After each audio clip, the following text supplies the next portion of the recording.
પ્રણામ. Good morning મિત્રો. અગાઉના તાસમાં આપણે પ્રકરણ 4 શરૂ કર્યું, જેમાં 1857 સ્વાતંત્ર્ય સંગ્રામ એની વિગતો આપણે તાજી કરી. ત્યાર પછીના મુદ્દામાં બહિષ્કાર અને સ્વદેશી આંદોલન સાથે બંગાળાના ભાગલા, લોર્ડ કર્જન 1905. હવે પછીનો મુદ્દો છે મુસ્લિમ લીગની સ્થાપના. મિત્રો, ગઈકાલે આપણે છેલ્લે જે અગત્યનો મુદ્દો સમજ્યા એમાં વાત થઈ હતી કે હિન્દવાસીઓની એકતા અને સંગઠન શક્તિનો વિજય, બંગભંગ આંદોલન, સ્વદેશી ચળવળ, છેવટે બ્રિટિશ સરકારે 1911માં બંગાળાના ભાગલા રદ કરવાની ફરજ પડી. પરંતુ મૂળ અર્થમાં અંગ્રેજો સફળ હતા. જે અંગ્રેજ નીતિ હતી, ભાગલા પાડો અને રાજ કરો, એ અંગ્રેજ નીતિમાં તો અંગ્રેજો જ સફળ હતા. એ અહીંયા આ મુદ્દામાં આપણને ખ્યાલ આવશે. મુસ્લિમ લીગ 1906, મુસ્લિમ લીગની સ્થાપના. આ ટોપિક ધોરણ 8માં હતો, પણ બહુ જ ટૂંકમાં. કદાચ તમને ખ્યાલ પણ નહીં હોય કે આવો કોઈ મુદ્દો આપણે ધોરણ 8માં અભ્યાસમાં આવ્યો હતો. અંગ્રેજો ભાગલા પાડો અને રાજ કરોની નીતિ અપનાવી હિન્દુ મુસ્લિમ વચ્ચે વૈમનસ્ય ઊભું કરવા માંગતા હતા. વૈમનસ્ય એટલે કે તિરાડ, હિન્દુ મુસ્લિમ વચ્ચે મતભેદ, અથવા એવું કહી શકાય કે હિન્દુ મુસ્લિમ વચ્ચેની એકતા તોડવાની ઈચ્છા હતી અંગ્રેજોની. તે સમયના વાઇસરોય મિન્ટો અને હિન્દી વજીર મોર્લે સાથે મળીને હિન્દના રાષ્ટ્રવાદને કચડી નાખવા યોજના કરી. ટૂંકમાં એમ કહેવાય કે લોર્ડ કર્જનનું બાકીનું કામ વાઇસરોય મિન્ટો અને હિન્દી વજીર મોર્લેએ પૂર્ણ કર્યું, હિન્દના રાષ્ટ્રવાદને કચડી નાખવા માટે. રાષ્ટ્રીય લડતની તાકાત વધી ગઈ ત્યારે અંગ્રેજોએ ઉપલા વર્ગના મુસ્લિમોની તરફદારી કરવાની શરૂઆત કરી.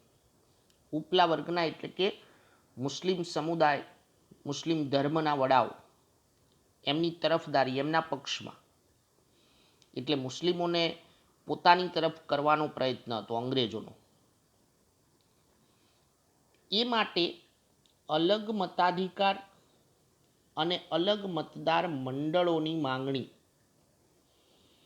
કરવા માટે એક મુસ્લિમ સંગઠનની રચના કરવા મુસ્લિમોના એક જૂથને સમજાવવામાં અંગ્રેજો સફળ રહ્યા. વાત બરાબર સમજો. અહીંયા જે માંગણી છે કે અલગ મતાધિકાર, અલગ મતદાર મંડળ, તો આવી માંગણી મુસ્લિમોની નહોતી, પણ મુસ્લિમોને અલગ મતાધિકાર અને અલગ મતદાર મંડળ માટે ઉશ્કેરવાનું કામ અથવા એ અંગે સમજાવવાનું કામ કોણે કર્યું? તો અંગ્રેજોએ. બાકી મુસ્લિમોને કોઈ અલગ મતદાર મંડળની કે અલગ મતાધિકારની અપેક્ષા નથી. પરિણામે મુસ્લિમ લીગની સ્થાપના 1906માં થઈ.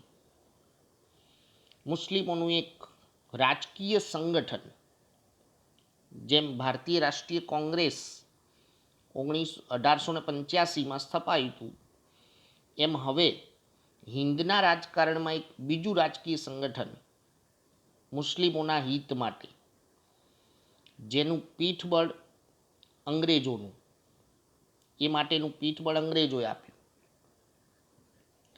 આ સંસ્થાની સ્થાપનામાં મુસ્લિમોના ધાર્મિક વડા આગા ખાન, તે સમયના ઢાકાના નવાબ સલીમુલ્લા ખાં, વાઇસરોય મિન્ટો, તેના ખાનગી મંત્રી ડનલોપ સ્મિથ, એમણે મહત્ત્વની ભૂમિકા ભજવેલી. આ નામ આપણે યાદ રાખવાના છે. મુસ્લિમ સમુદાયના ધાર્મિક વડા આગા ખાન, ઢાકાના નવાબ સલીમુલ્લા ખાં, કેમ કે અગાઉ આપણે ગયા તાસમાં જોયું હતું કે પૂર્વ અને પશ્ચિમ એવું વિભાજન કર્યું હતું બંગાળનું, જેમાં ઢાકા એ પૂર્વ બંગાળની રાજધાની હતી. એ ઢાકાના નવાબ જે હતા એ મુસ્લિમ હતા. મુસ્લિમો કોંગ્રેસના વાર્ષિક અધિવેશનમાં હાજર ન રહે તે માટે કોંગ્રેસના અધિવેશનના દિવસોએ જ મુસ્લિમ લીગનું વાર્ષિક અધિવેશન ગોઠવવામાં આવતું. આવી અંગ્રેજ કૂટનીતિ હતી. 1885થી વાર્ષિક કોંગ્રેસનું અધિવેશન થતું, વર્ષમાં એકવાર. હવે એ કોંગ્રેસનું અધિવેશન જે દિવસે હોય એ જ દિવસે મુસ્લિમ લીગનું અધિવેશન યોજવામાં આવે, જેથી મુસ્લિમો કોંગ્રેસના વાર્ષિક અધિવેશનમાં હાજરી ન આપે. આ પ્રમાણે અલગ પ્રતિનિધિત્વ ચૂંટણીમાં, એટલે કે અલગ મતાધિકાર, અલગ મતદાર મંડળ, એની માંગણી મુસ્લિમોની નહીં પરંતુ અંગ્રેજોની નીતિની નીપજ હતી. એ માટેનું પ્રોત્સાહન અંગ્રેજોનું હતું. અંગ્રેજ નીતિના કારણે મુસ્લિમો અલગ પ્રતિનિધિત્વ, અલગ મતદાર મંડળ માટે તૈયાર થયા હતા. મિન્ટોએ જ મુસ્લિમોને સહયોગી બનાવવાની નીતિની શરૂઆત કરી. ભારતમાં લાંબો સમય બ્રિટિશ શાસન ચલાવવા માટે પોતાના સ્વાર્થ માટે મુસ્લિમોને સહયોગી બનાવવાની નીતિ લોર્ડ મિન્ટોએ અપનાવી. તેથી તો મિન્ટોને કેટલાક લેખકો મુસ્લિમ કોમવાદના પિતા કહે છે. મેં એટલે જ તમને અગાઉ વાત કરી કે લોર્ડ કર્ઝન એણે પણ કોમવાદ ફેલાવવા માટે, હિન્દુ મુસ્લિમની એકતા તોડવા માટે, રાષ્ટ્રવાદને દબાવવા બંગાળાનું વિભાજન કર્યું. અને અહીંયા હિન્દુ મુસ્લિમ વચ્ચે મતભેદ ઊભો થાય એવા કોમવાદી વિચારોનો ફેલાવો કોણે કર્યો? તો મિન્ટોએ. કહેવાનો અર્થ એવો છે કે લોર્ડ કર્ઝનનું બાકીનું કામ મિન્ટોએ પૂર્ણ કરી દીધું. એટલે એક ઇતિહાસકાર તો ત્યાં સુધી લખે છે કે પાકિસ્તાનના સાચા સર્જક મોહમ્મદ અલી જીણા કે રહીમતુલ્લા નહીં પરંતુ મિન્ટો જ હતા. કેમ કે પાકિસ્તાનનો જે જન્મ થયો સ્વતંત્રતા વખતે એનું મૂળ અહીંયા છે. સ્વતંત્રતા મળી 1947માં, ત્યારે હિન્દુસ્તાન 2 ભાગમાં વિભાજિત થયું. એનું મૂળ અહીંયા સમાયેલું છે. એટલે પાકિસ્તાનના સાચા સર્જક લોર્ડ મિન્ટો. ત્યારથી જ હિન્દુ મુસ્લિમ સંઘર્ષ વધ્યો. છેવટે તે સ્વતંત્રતા વખતે હિન્દના ભાગલામાં પરિણમ્યો. સ્વતંત્રતા વખતે જે પરિસ્થિતિ હતી, ઉગ્ર કોમવાદી વલણો હતા, અલગ પાકિસ્તાન માટેની ઉગ્ર માંગણી હતી મોહમ્મદ અલી જીણા અને રહીમતુલ્લા દ્વારા. એનું મૂળ અહીંયા છે. હવે મિત્રો, આ આખી ઘટના સમજ્યા પછી હવે આપણને ચોક્કસ ખ્યાલ આવી જાય કે ભલે બંગાળાનું વિભાજન રદ થયું હતું 1911માં, પણ છેવટે તો અંગ્રેજ નીતિ જ સફળ હતી. ભાગલા પાડો અને રાજ કરો, કોમવાદી વિચારોનો ફેલાવો કરી અને મુસ્લિમોની તરફદારી કરી. હિન્દુ મુસ્લિમ વચ્ચેની એકતા તોડવાનો અંગ્રેજોનો પ્રયત્ન પૂર્ણ રીતે સફળ હતો. 3 માર્ક્સની આ શોર્ટ નોટ પરીક્ષામાં આવે છે. એટલે આજના હોમવર્કમાં તમારે આ લખવાની થશે. 3 માર્ક્સની ટૂંક નોટ. મુસ્લિમ લીગની સ્થાપના. હવે મિત્રો, ત્યાર પછીનો મુદ્દો છે ઉગ્ર ક્રાંતિકારી ચળવળનો ઉદ્ભવ અને વિકાસ.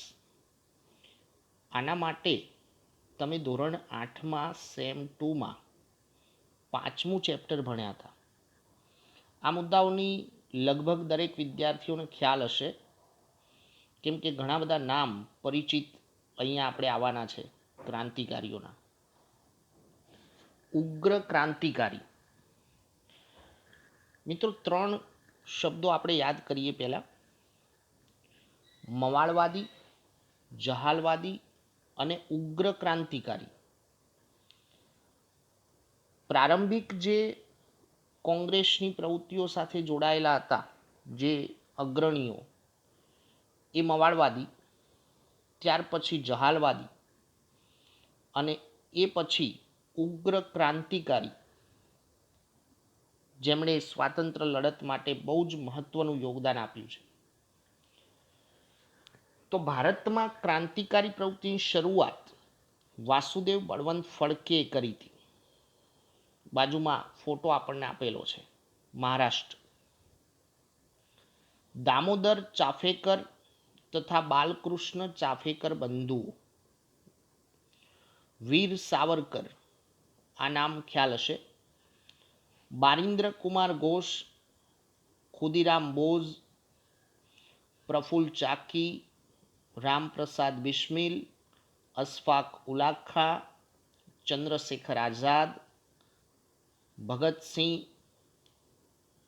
શિવરામ રાજગુરુ, સુખદેવ બટુકેશ્વર દત્ત, રોશનસિંહ જેવા અનેક ક્રાંતિવીરોએ રાષ્ટ્રવાદની જ્યોત જલતી રાખી.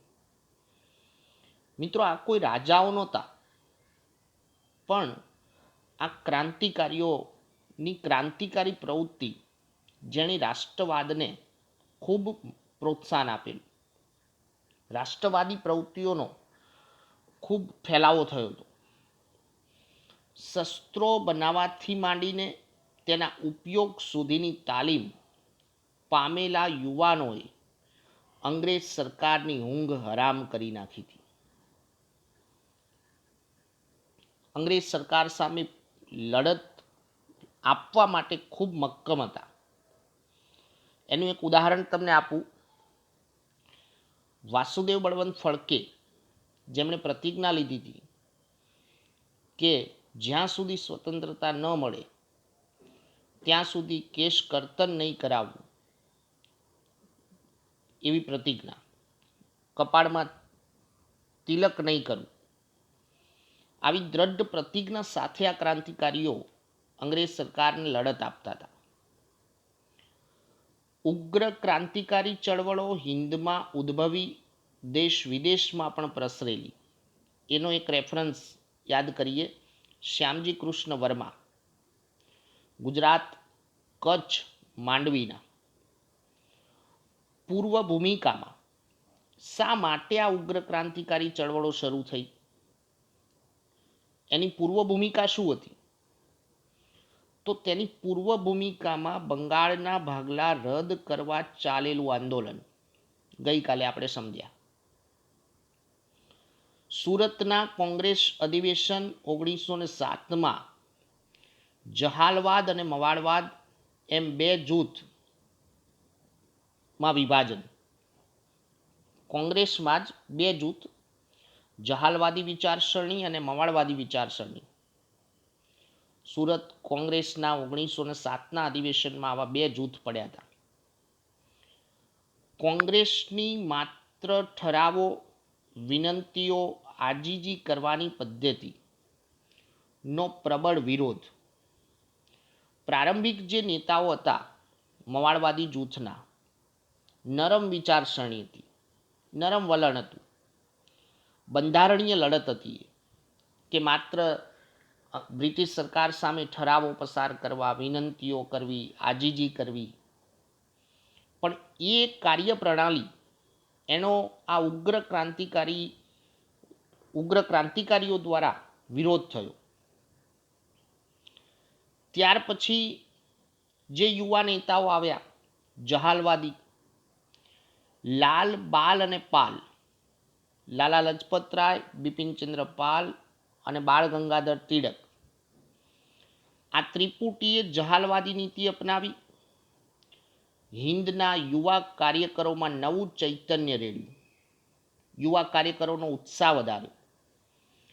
હિન્દી રાષ્ટ્રીય કોંગ્રેસની ઢીલી પોચી નીતિને હવે એક જબરજસ્ત નવો જ વળાંક મળ્યો હતો જહાલવાદી વિચારસરણીથી.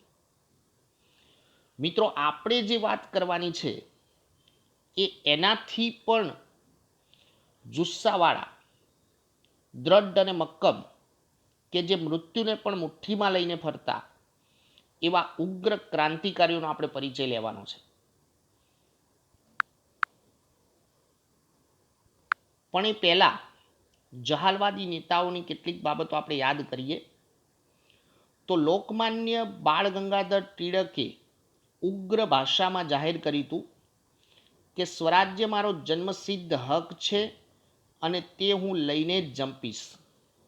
કેટલાક ક્રાંતિકારીઓ એવું પણ કહેતા કે સ્વરાજ્ય કોઈ ભીખમાં લેવાની બાબત નથી, એ હકની બાબત છે. જે આઝાદીના ક્રાંતિકારી લડવૈયાઓનો મંત્ર બની ગયો હતો. બાળ ગંગાધર ટિળકે આ જે સૂત્ર જાહેર કરેલું એક મંત્ર, ત્યારે ભારતના નવયુવાનોનો એક વર્ગ વિદેશી શાસનની ગુલામીમાંથી આઝાદી મેળવવા પ્રયાસો હાથ ધર્યા. ઉગ્ર ક્રાંતિકારી જહાલવાદી જૂથ પછી એ ઉગ્ર ક્રાંતિકારી લડતના લડવૈયા માતૃભૂમિની સ્વતંત્રતા માટે હસ્તે મુખે બલિદાન આપવા તત્પર હતા. મૃત્યુનો પણ કોઈ ડર નહીં. સ્વતંત્રતા માટે મૃત્યુને ભેટવું પડે તો પણ તૈયાર. કોઈના પ્રાણ આપી પણ શકતા અને આઝાદી માટે, આઝાદીની પ્રાપ્તિ માટે બીજાનો પ્રાણ લઈ પણ શકતા. આવી ખુમારી હતી. મૃત્યુનો કોઈ ડર નહીં. હવે આવી ઉગ્ર ક્રાંતિકારી ચળવળ, ઉગ્ર ક્રાંતિકારી પ્રવૃત્તિઓ એ લગભગ હિન્દના મોટા ભાગના પ્રદેશોમાં ફેલાવો થયેલો. ખાસ કરીને મહારાષ્ટ્ર, બંગાળ, પંજાબ, બિહાર, ઓડિશા, ગુજરાત, રાજસ્થાન, મદ્રાસ, ઉત્તર પ્રદેશ, મધ્ય ભારતમાં આવી ક્રાંતિકારી પ્રવૃત્તિઓ પ્રસરી હતી. મોટા મોટા પ્રાંતો સાથે કેટલાક નાના પ્રાંતોમાં પણ. આ પ્રવૃત્તિઓમાં મિત્રમેલા સોસાયટી વીર સાવરકરે એની સ્થાપના કરી હતી, જેનું પછીથી નામ થયું હતું અભિનવ ભારત. અનુશીલન સમિતિ, અંજુમન એ મુહિલ્લાને વતન, ઇન્ડિયન પેટ્રિયોટ્સ એસોસિએશન, જેનું પછીથી નામ બનેલું ભારત માતા. તો આ સંસ્થાઓએ ક્રાંતિકારી પ્રવૃત્તિઓને ભારે વેગ આપ્યો. આ સંસ્થાઓએ ક્રાંતિકારી પ્રવૃત્તિઓને પ્રોત્સાહન આપ્યું. આ સંસ્થાઓ દ્વારા અનેક ક્રાંતિકારીઓ સંગઠિત બન્યા હતા. હવે આ ઉગ્ર ક્રાંતિકારીઓએ જે પ્રવૃત્તિઓ કરેલી એવી કેટલીક પ્રવૃત્તિઓ આપણે યાદ કરીએ તો પ્રથમ તબક્કામાં, મિત્રો, પ્રથમ તબક્કામાં એટલે 1920 પહેલાં ક્રાંતિકારી પ્રવૃત્તિઓનો ફેલાવો કરવા માટે કેટલાક સામાયિકો, વર્તમાનપત્રોનું ખૂબ મહત્વ રહ્યું હતું. એ પ્રથમ તબક્કામાં સંધ્યા, યુગાંતર, નવશક્તિ, વંદે માતરમ, કેસરી, મરાઠા. આપણે ધોરણ 8માં જે વ્યક્તિગત પરિચય આવતા હતા, જેમ કે બાળ ગંગાધર ટિળક, બિપિનચંદ્ર પાલ, ડૉક્ટર એની બેસન્ટ, કે પછી એમ કહું કે લાલા લજપત રાય, તો એ બધાના પરિચયમાં આ વર્તમાનપત્રોની વાત હતી. આ વર્તમાનપત્રોએ ક્રાંતિકારી પ્રવૃત્તિને સતત બળ પૂરું પાડ્યું હતું. જેની કેટલીક ઘટનાઓ આપણે અહીંયા જોઈએ, કેટલીક ક્રાંતિકારી પ્રવૃત્તિઓને યાદ કરીએ. 1920 પહેલાંની જે પ્રથમ તબક્કો કહેવાય, અલીપુર હત્યાકાંડમાં 34 જેટલા ક્રાંતિકારીઓ પર કેસ ચલાવાયો હતો. એક સાથે 34 ક્રાંતિકારીઓ. અલીપુર હત્યાકાંડ. હાવડા હત્યાકાંડ બંગાળમાં તથા ઢાકા હત્યાકાંડના અનેક ક્રાંતિકારીઓની ધરપકડ કરાયેલી. આ 3 આપણે ઘટનાઓ યાદ રાખવાની છે. અલીપુર હત્યાકાંડ, હાવડા હત્યાકાંડ અને ઢાકા હત્યાકાંડ પ્રથમ તબક્કામાં. બીજી એક મહત્વની ઘટના આપણા અમદાવાદમાં જ બનેલી 1909માં. સાથે સાથે દિલ્હીની એક ઘટના છે જે તમને 8મા ધોરણમાં આવેલી એટલે યાદ હશે. તો દિલ્હીમાં વાઇસરોય હાર્ડિસ પર બોમ્બ ફેંકી હત્યા કરવાનો પ્રયાસ. નામ યાદ અપાવું, પ્રફુલ્લ ચાકી અને ખુદીરામ બોઝ, જેમણે વાઇસરોય હાર્ડિસની ઘોડાગાડી પર બોમ્બ ફેંકી તેમની હત્યા કરવાનો પ્રયાસ કર્યો હતો. 13મી નવેમ્બર 1909ના રોજ અમદાવાદમાં રાયપુર દરવાજા બહાર વાઇસરોય મિન્ટો પર નંખાયેલ બોમ્બ વગેરે બનાવો દ્રષ્ટાંત રૂપે આપી શકાય. 13 નવેમ્બર 1909માં અમદાવાદમાં રાયપુર દરવાજા પાસે વાઇસરોય મિન્ટો પર બોમ્બ ફેંકી તેમની હત્યા કરવાનો પ્રયાસ થયો હતો. શા માટે થયો છે આપ સમજી શકો છો. મુસ્લિમ લીગની સ્થાપના માટે જવાબદાર કોણ હતું? તો વાઇસરોય મિન્ટો. એટલે વાઇસરોય મિન્ટોની હત્યા કરવાનો પ્રયાસ થયો હતો.